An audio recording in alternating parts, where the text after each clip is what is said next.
ઘટમાં ખાણ હીરાની ને ગોત્યા વિનાનો અજ્ઞાની ગરીબી નથી મટવાની. મહાપુરુષો કહે છે જ્ઞાન ધન આગળ બીજું બધું ધન ધૂળ સમાન. જેને જેને આત્માનું ધન મળ્યું છે, આત્મ જ્ઞાન મળ્યું છે, એ સાચું નાણું છે. નરસિંહ મહેતા કહે છે જ્યાં સુધી આત્મા ચીન્યો નહીં કે સર્વ સાધના જૂઠી, તમે જપ કરો, તપ કરો, યજ્ઞ કરો, દાન કરો, વ્રત કરો, આથી શું થયું? આ બધા પરપંચ છે પેટ ભરવા તણા. જ્યાં સુધી આત્મ રામ ઓળખ્યો નહીં કે સર્વ સાધના જૂઠી. મીરાબાઈ કે છે આત્માને ઓળખ્યા વિના 84 ફેરા નહીં મટે. રવિ સાહેબ કહે છે કે આપે છો આત્મ રામ, હાલે જાંજવાના પાણી જોડ. તું પોતે પરમાત્મા છો અને બીજે ગોતે છો. એટલે ઘટમાં તપાસ કરવાની જરૂર છે. એટલે બની હંસ શરીર અને મોતી, હંસ બનવાની જરૂર છે. હંસની સાસમાં એવી ખટાશ હોય કે દૂધ પી લે પાણી કાઢી નાખે. એમ સંતો સત્ય સત્ય લઈ લે ને અસત્ય જવા દે. સત્ય ગ્રહણ કરી લેવું, અસત્ય ગ્રહણ કરવાનું નહીં. હમણાં સાહેબે કીધું એમ કે 5 શીલ જો આપણે બરોબર હોય, ચોરી ન કરી, દારૂ ન પી, જુગાર ન રમી, પરમાટે ન ખાઈ, વિચાર ન કરી, 5 પ્રતિજ્ઞાનું પાલન કરી તો આપણું જીવન પવિત્ર થાય. જીવન પવિત્ર થાય તો જ આપણે ઈશ્વર ઓળખવાને લાયક બની. એટલે આવી તક વારંવાર મળતી નથી. દરેક સંતો પોકારીને કહે છે કેણી ખાંડ મિશ્રી રેણી તાતા લો, કેણી કઈ રેણી પાળે એવા વરલા કો. કારણ કે જ્ઞાન દ્રષ્ટિમાં કોઈ સંપ્રદાય, કોઈ વાડા હોતા નથી. જ્ઞાન દરેક સમાન હોય છે.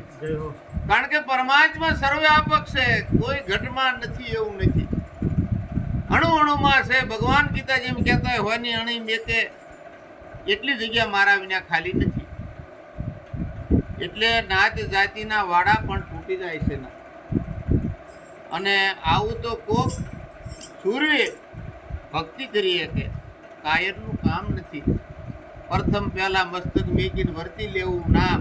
આ તો તન મન ધન ને શીશ સાથે ભક્તિ છે, સહેજે પ્રાપ્ત નથી થતી. મહાપુરુષો પોકારીને કહે છે કે સંતના શરણે જતા રહ્યો. દરેક મહાપુરુષો આપણને સત્યનો રાહ બતાવવાનો પ્રયત્ન કરે છે. હમણાં મેનાની વાત કરી. મેના બોલે ગઢને કાંગરે. મેના અને મેકરણ એક છે. પેલા છેલ્લા એ કહી દીધું. એટલે શબ્દ અને સુરતાની વાત છે. સવારામ બાપાએ કીધું કોઈ સુરતા સુગડ સમેટે તો આ ઘટમાં સાહેબ બેઠે. સુરતા એટલે પારખ જ્ઞાન આપણું. શબ્દ આવે ને શબ્દને પારખી લે અને એક ઘર થઈ જાય. એટલે બે નો રે બે જ્યાં સુધી આ વિશ્વમાં આપણને લાગે ત્યાં સુધી આપણું અજ્ઞાન. પરમાત્મા એક જ છે. ગીતાજીમાં ભગવાન કહે છે હું નિરંજન નિરાકાર છું. દેવી ભાગવતમાં માતાજી કહે છે હું સ્ત્રી નથી, હું પુરુષ નથી, નિરંજન નિરાકાર છું, સર્વવ્યાપક. એ ઘરે જાઓ તમે એક થઈ જાય. બેનો રે આપણે બોલવું હોય તો એક પદ નીચે આવવું જોઈએ તો બોલી શકાય, નકર બોલવાનો વિષય નથી. ના વાણી વિરામ પામી જાય. એટલે એક પળ લાખની જાય છે. કાલ કરતા આજ ને આજ કરતા અબ. જેને આ વાત ન જાણી હોય એ જાણી લેવાની જરૂર છે. કારણ કે આ મૂળ વિનાનું જાણવું છે અને પડતા વાર લાગતી નથી. ક્યારે આ જીવન સમેટે જાય એનો કોઈ ભરોસો નથી. એટલે વહેલી તકે પોતાના સ્વરૂપને જાણી અને આ ભવસાગર પાર ઉતરી જવાની જરૂર છે. જયદેવ બાપાએ કીધું છે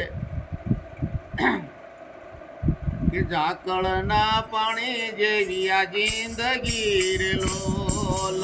ઝાકળના પાણી જેવી જિંદગી રે લોલ. એક દાડો સ્થાનક ઉડી જાય તો જીવન જગતમાં થોડુંક જાણજો રે લોલ.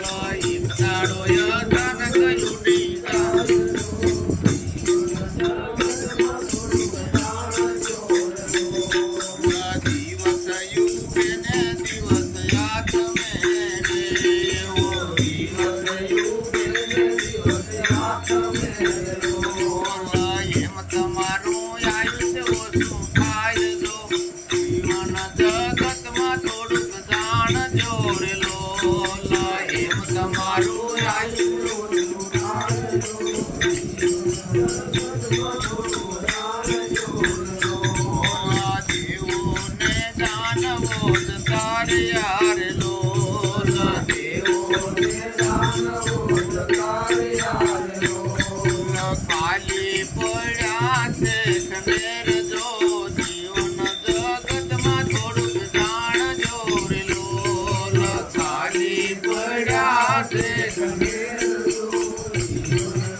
જિંદગી છે.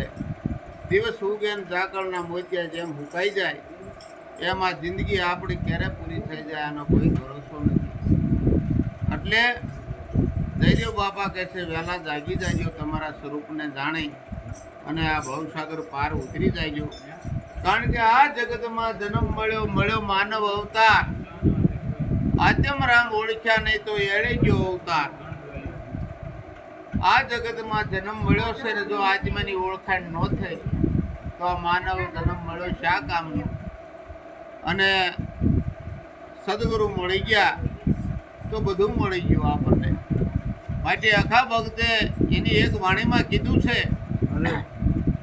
સરસ મજાના સંતો ની વાણી છે. શું કરે છે?